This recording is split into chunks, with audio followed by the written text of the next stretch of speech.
ہر ایک اس صحیح سلامت، ہر ایک اس قابل تعریف ہو۔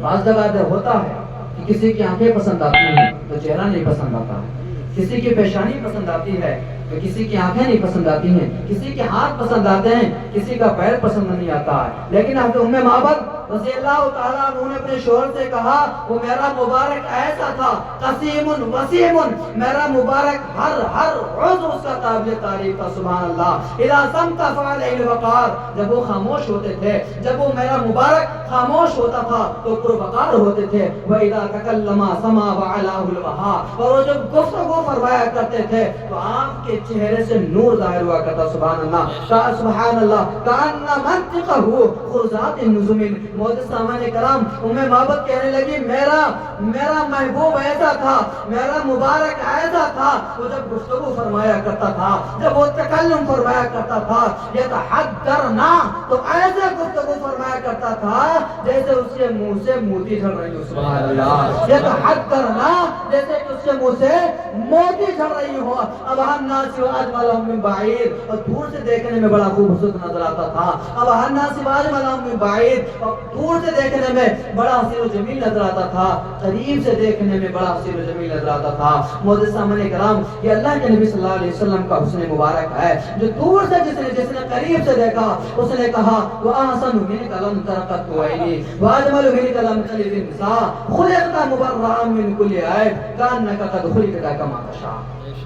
جنہوں نے قریب سے دیکھا حضرت حسان بن ثابت نے، انہوں نے کہا یا رسول اللہ وَأَحْسَنُ مِنْكَ لَمْ تَرَ قَطُّ عَيْنِي، آپ سے زیادہ حسین و جمیل میری آنکھوں نے نہیں دیکھا۔ وَأَحْسَنُ مِنْكَ لَمْ تَرَ قَطُّ عَيْنِي وَأَجْمَلُ مِنْكَ لَمْ تَلِدِ النِّسَاءُ، یا رسول اللہ میری آنکھیں دیکھتی تو بھی کیسے، میری آنکھیں نظارہ کرتی تو بھی کیسے، اللہ تبارک و تعالیٰ نے کسی کو اتنا خوبصورت پیدا ہی نہیں فرمایا۔ خلقت مبرأ من کل عیب، گویا کہ اللہ تبارک و تعالیٰ نے آپ کو ہر عیب سے منزہ پیدا فرمایا ہے۔ آپ کو اللہ نے ہر عیب سے منور، اللہ تو ہر عیب سے آپ کو منزہ پیدا فرمایا ہے۔ جنہوں نے قریب سے دیکھا انہوں نے کہا وَأَحْسَنُ مِنْكَ لَمْ تَرَ قَطُّ عَيْنِي وَأَجْمَلُ مِنْكَ لَمْ تَلِدِ النِّسَاءُ خُلِقْتَ مُبَرَّأً مِنْ كُلِّ عَيْبٍ كَأَنَّكَ قَدْ خُلِقْتَ كَمَا تَشَاءُ، جنہوں نے دور سے دیکھا وہ بریلی کے سرزمین سے پکار اٹھے لم یات نظیرک فی نظر مثلیت نشد پیدا جانا، جگ راج کو تاج تورے سرسو ہے تجھ کو شہ دوسرا جانا، انفیم و تشیم و سخا کا عتم اے گیس و پاک اے عبر کرم برسنہ رے رم جم دو بوندی گھر بھی گرا جانا۔ یہ اللہ کے نبی صلی اللہ علیہ وسلم کا حسن مبارک ہے۔ کتابوں سے دلائل دوں، یہ تصور میں انہیں لاؤں کہ مجھ سے پوچھ بیٹھا ہے میرا محبوب کیسا ہے۔ روح مصطفیٰ وہ کتاب ہے جو محبتوں کا پیام ہے، میرے دل کی ہے یہی آرزو میں دن رات اسے دیکھا کروں۔ یہ اللہ کے نبی صلی اللہ علیہ وسلم کی ذات مبارکت ہے۔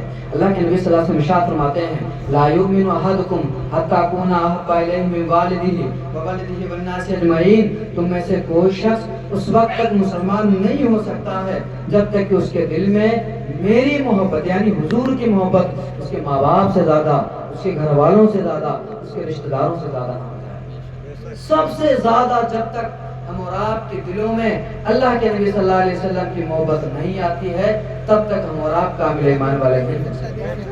اگر صحابہ کی زندگی کا معائنہ کیا جائے، صحابہ کی زندگی کے بارے میں پڑھا جائے تو پتہ چلتا ہے کہ صحابہ نے اپنی زندگی کا ہر ایک لمحہ اللہ کے نبی صلی اللہ علیہ وسلم کی ذات کے لیے قربان کر دیا۔ انہوں نے ماں کو نہیں دیکھا، بچوں، حضرت ابوبکر کا واقعہ ہے کہ ایک مرتبہ کا واقعہ ہے، ایک جنگ ہو جاتی ہے مسلمانوں میں کفار کے درمیان، مسلمانوں میں اور کفار کے درمیان جنگ ہو جاتی ہے۔ ادھر سے ابوبکر کے لڑکے ہیں، ادھر سے خود ابوبکر ہیں، ادھر سے خود ابوبکر ہے۔ معزز سامعین کرام، جنگ کا جب اختتام ہوتا ہے آپ کے بیٹے ایمان لے آتے ہیں۔ ایمان لانے کے بعد ابوبکر کے بیٹے نے کہا اے والد گرامی آپ پر میرا ایک احسان ہے، اے میرے والد آپ کے اوپر میرا احسان ہے۔ ابوبکر نے فرمایا کیا تمہارا احسان ہے؟ انہوں نے کہا ابا جان ایک مرتبہ کا واقعہ ہے، آپ مسلمانوں کی طرف سے تھے، میں کفار کی طرف سے تھا۔ آپ مسلمانوں کی طرف سے تھے، میں کفار کی طرف سے تھا۔ آپ کی گردن بار بار میری تلوار میں آ جاتی تھی، آپ کی گردن بار بار میری تلوار کی زد میں آ جایا کرتی تھی، لیکن میں نے آپ کو اپنا باپ سمجھ کے چھوڑ دیا، یا آپ کے بیٹے کہہ رہے ہیں۔ قربان جاؤ حضرت ابوبکر صدیق رضی اللہ تعالیٰ عنہ کے ایمان کے اوپر، قربان جاؤ ابوبکر صدیق رضی اللہ تعالیٰ عنہ کی ذات کے اوپر۔ انہوں نے بڑا پیارا جواب دیا۔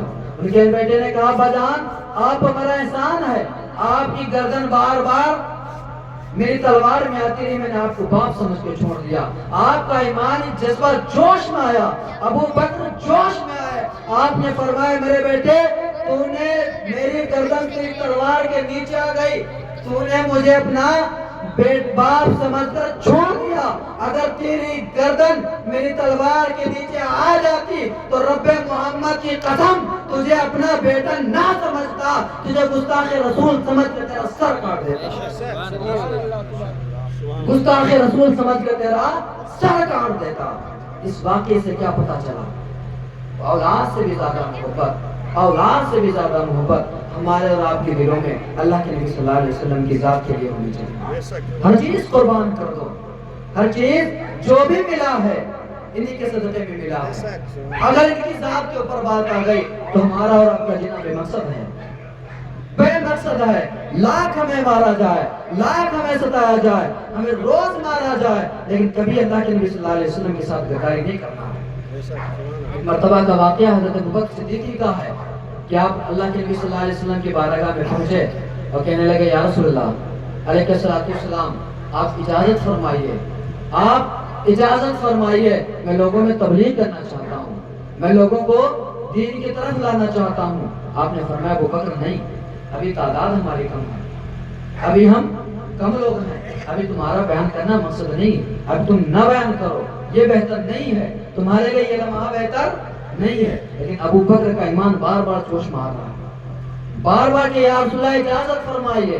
ایک نے ابو بکر صدیق رضی اللہ تعالیٰ عنہ کو جلال آ ہی گیا، آپ کھڑے ہو گئے، آپ نے کفار کو جمع فرمایا، آپ نے کفاروں کو جمع کیا اور لوگوں سے کہنے لگے اے لوگوں، اے کفار قریش، اے کفار مکہ، جان لو کہ اللہ ایک ہے، جان لو کہ اللہ ایک ہے، محمد صلی اللہ علیہ وسلم اس کے رسول ہیں، محمد اس کے رسول ہیں۔ اے لوگوں تم اللہ کی توحید کا اقرار کر لو، محمد صلی اللہ علیہ وسلم کی شہادت دے دو۔ معزز سامعین کرام، تنہا تنہا ابو بکر ہیں، مسلمانوں کی تعداد زیادہ نہیں ہے، چاروں طرف سے کفار جمع ہو گئے، چاروں طرف سے کفار جمع ہو گئے، ابو بکر کو گھیر لیا۔ حضرت ابو بکر سے پوچھا ابو بکر تم نے کیا کہا ہے؟ ایمان کمزور نہیں تھا، آج کوئی ہمارا گلے بان پکڑ لے اور اپنے خلاف نعرہ لگوائے ہماری زبانوں پہ جاری ہو جاتا ہے، ہم اور آپ اپنے دین کے خلاف بک بک کرنا شروع کر دیتے ہیں۔ ابو بکر کی زندگی کو رکھو، جان جائے تو چلی جائے، مصطفیٰ کا دین نہ جائے۔ ابو بکر کی زندگی سے ملتا ہے، چاروں طرف سے کفار آ جاتے ہیں۔ آنے کے بعد ابو بکر سے کہا ابو بکر بتا تم نے کیا کہا ہے؟ ابو بکر نے کہا کہ اے لوگوں اللہ کی وحدانیت کا اقرار کر لو، محمد صلی اللہ علیہ وسلم کا کلمہ پڑھ لو، اللہ تبارک و تعالیٰ کی، اللہ کے نبی صلی اللہ علیہ وسلم کی دین کے اندر داخل ہو جاؤ، اللہ تبارک و تعالیٰ تمہیں دین اور دنیا میں ضرور فرمائے گا۔ اتنا ہی کہنا تھا، چاروں طرف سے حضرت ابو بکر صدیق رضی اللہ تعالیٰ عنہ کو کفار نے گھیرا اور آپ رضی اللہ تعالیٰ عنہ کو مارنا شروع کر دیا۔ کوئی ادھر سے مار رہا ہے تو کوئی ادھر سے مار رہا ہے، کوئی دائیں سے مار رہا ہے، کوئی پیچھے طرف سے مار رہا ہے، چاروں طرف سے حضرت ابو بکر صدیق رضی اللہ تعالیٰ عنہ کو کفاروں نے مارا، اتنا مارا کہ لوگوں کو محسوس ہوتا تھا کہ اب حضرت ابو بکر صدیق رضی اللہ تعالیٰ عنہ زندہ نہ رہیں گے۔ اتنا مارا کہ وہ بالکل اپنی جان میں انہوں نے بالکل ختم کر دیا تھا۔ معزز سامعین کرام، جب حضرت ابو بکر صدیق رضی اللہ تعالیٰ عنہ کے گھر والوں کو پتا چلا، وہ دوڑے آئے تو دیکھتے کیا ہے کہ ابو بکر صدیق رضی اللہ تعالیٰ عنہ کی سانسیں چل رہی ہیں، ابو بکر کی سانسیں چل رہی ہیں، ماں تو ماں ہوتی ہیں، رشتہ دار تو رشتہ دار ہوتے ہیں، گھر والے تو گھر والے ہوتے ہیں، وہ سارے کے سارے لوگ دوڑے آئے، ابو بکر کو اٹھایا، اٹھانے کے بعد گھر کے اندر داخل ہو گئے۔ گھر میں داخل ہونے کے بعد ان کا علاج چلا، ان کی طبیعت کے بارے میں دیکھا گیا، جس سے ان کو ہوش آیا، کچھ لمحہ بے ہوش رہنے کے بعد جب آپ ہوش آیا، جب ابو بکر بکر کو ہوش آیا، معزز سامعین کرام، ابو بکر کی عظمت پہ قربان جاؤ، ابو بکر کے عشق کے اوپر قربان جاؤ. ابو بکر کو اتنا مارا گیا تھا، اتنا مارا گیا تھا، اگر کوئی اور ہوتا تو اسلام سے پھر جاتا، اگر کوئی اور ہوتا تو اپنے ماں باپ کی باتوں میں آ جاتا، اگر کوئی اور ہوتا تو اپنی بستی والوں کی باتوں میں آ جاتا، اگر کوئی اور ہوتا تو اپنے قبیلے کے سردار کی باتوں کو مان لیتا. ابو بکر صدیق نے ایسا نہیں کیا. کچھ لمحے کے بعد، کچھ وقت کے بعد، کچھ دقیقے کے بعد آپ ہوش آتا ہے. ہوش آنے کے بعد ابو بکر دیکھتے کیا ہیں، سامنے ماں کھڑی ہے، چاروں طرف رشتہ دار کھڑے ہوئے ہیں. اللہ کے معزز سامعین کرام، ابو بکر صدیق رضی اللہ تعالیٰ عنہ نے کسی کی طرف توجہ نہیں دی، ماں کو بھی نہیں دیکھا، رشتہ دار کو نہیں دیکھا، گھر والوں کو نہیں دیکھا، سب کو پس نگاہ کر دیا، سب کو نگاہ کو پیچھے کر دیا، ہر شخص کے اوپر پردہ ڈال دیا.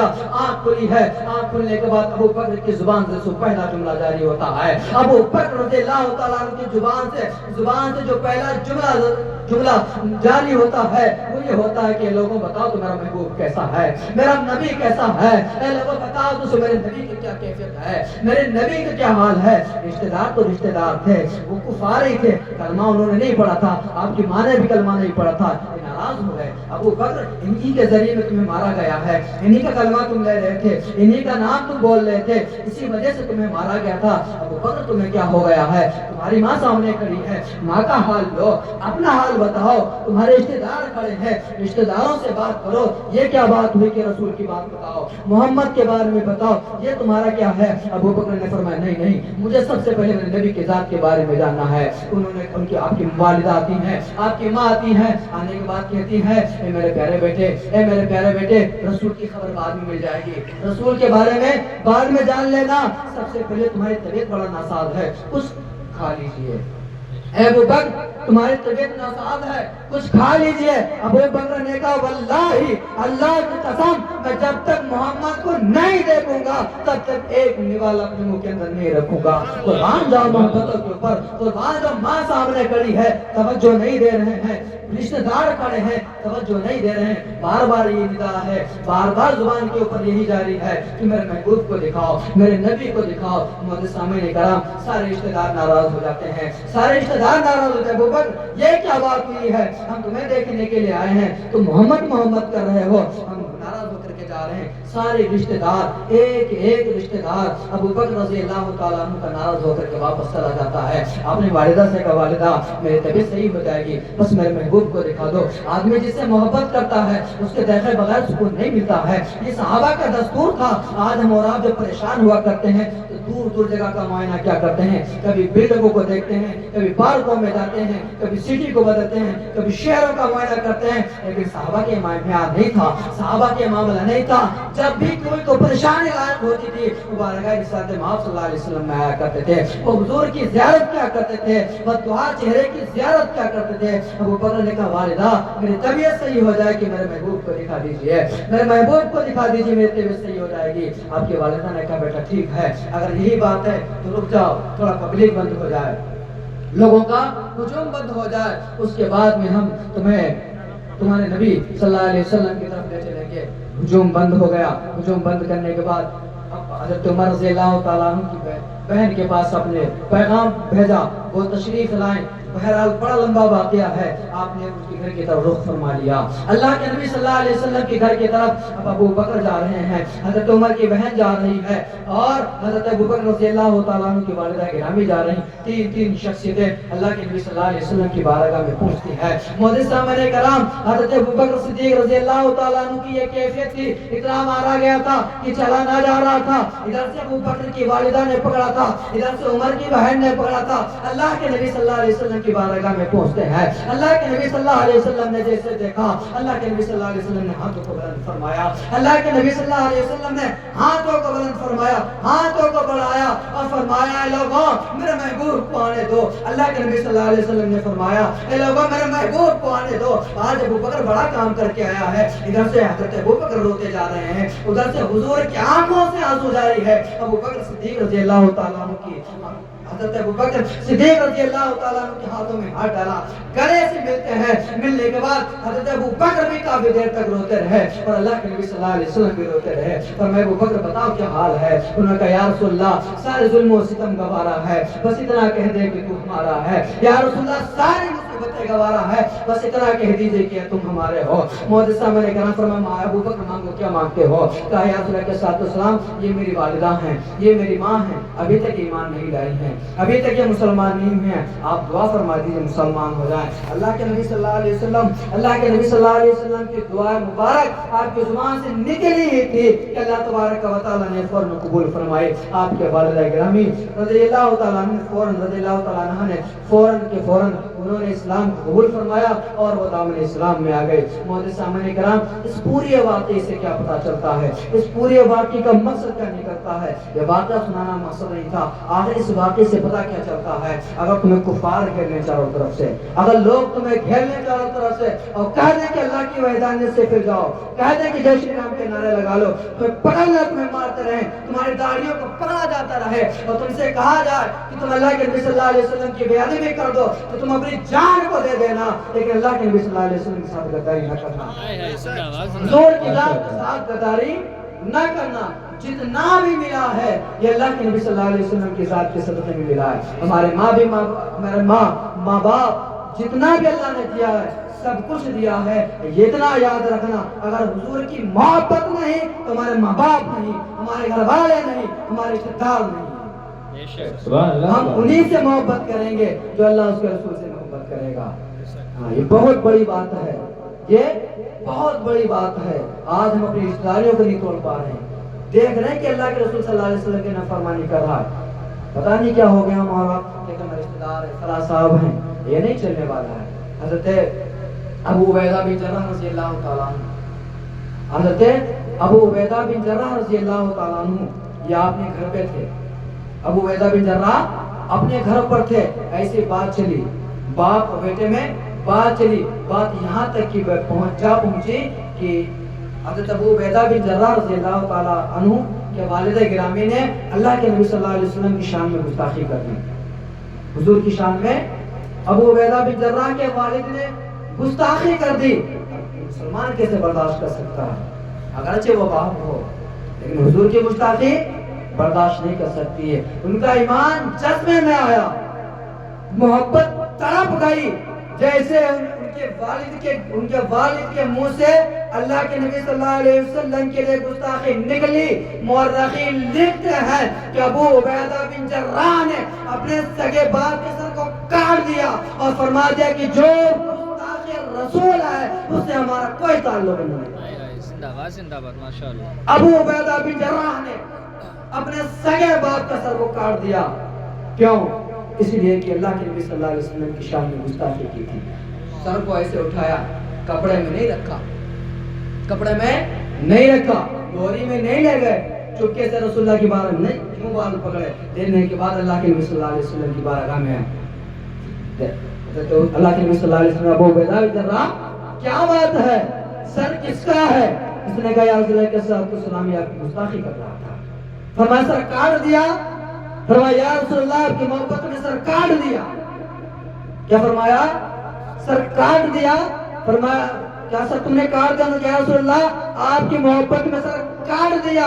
اللہ کے نبی صلی اللہ علیہ وسلم نے فرمایا جو جس سے محبت کرتا ہے، وَمَن يُطِعِ اللَّهَ وَالرَّسُولَ، جو اللہ اس کے رسول صلی اللہ علیہ وسلم کی اطاعت کرتا ہے، فَأُولَٰئِكَ مَعَ الَّذِينَ أَنْعَمَ اللَّهُ مِنَ النَّبِيِّينَ وَالصِّدِّيقِينَ وَالشُّهَدَاءِ وَالصَّالِحِينَ، تو وہ ان لوگوں کے ساتھ ہوگا، ان نبیوں کے ساتھ بھی ہوگا، اس صدیقین کے ساتھ ہوگا، ان مسلمانوں کے ساتھ ہوگا۔ اے ابو عبیدہ بن جراح، اگر تم نے یہ خالص میری محبت کے لیے اپنے بیٹے کو اپنے باپ کے سر کو کاٹا ہے تو قیامت کے میدان میں جنت میں تم ہمارے ساتھ ہوگے۔ سبحان اللہ۔ اے ابو عبیدہ بن جراح تم ہمارے ساتھ ہوگے۔ اس واقعے سے کیا پتا چلا؟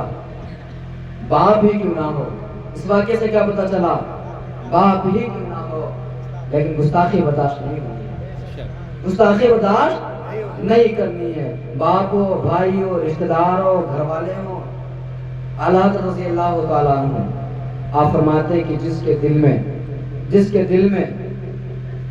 دل میں مکھی کے برابر بھی اللہ کے نبی صلی اللہ علیہ وسلم کے لیے بغض دیکھو، جس کے لیے مکھی کے برابر بھی بغض دیکھو، تو اعلیٰ حضرت رضی اللہ تعالیٰ عنہ فرماتے ہیں اسے دودھ سے ایسے نکال کر پھینک دو جیسے مکھی نکالی جاتی ہے۔ اسے رشتے کو بالکل بھائی جو ہم اللہ اس کے رسول کا نہیں وہ ہمارا کیسے ہو سکتا ہے؟ ہماری ساری دوستی ایک واقعہ یاد ہے تو موسیٰ علیہ السلام کا اللہ نے فرمایا موسیٰ تم نے ہمارے لیے کیا کیا؟ اے موسیٰ تم نے ہمارے لیے کیا کیا ہے؟ ہم نے کہا یا اللہ نمازیں پڑھی ہیں روزے رکھے ہیں صدقات کیے ہیں اور بہت سارے کام کیے ہیں. اللہ نے فرمایا نہیں اس میں تو تمہارا فائدہ ہے.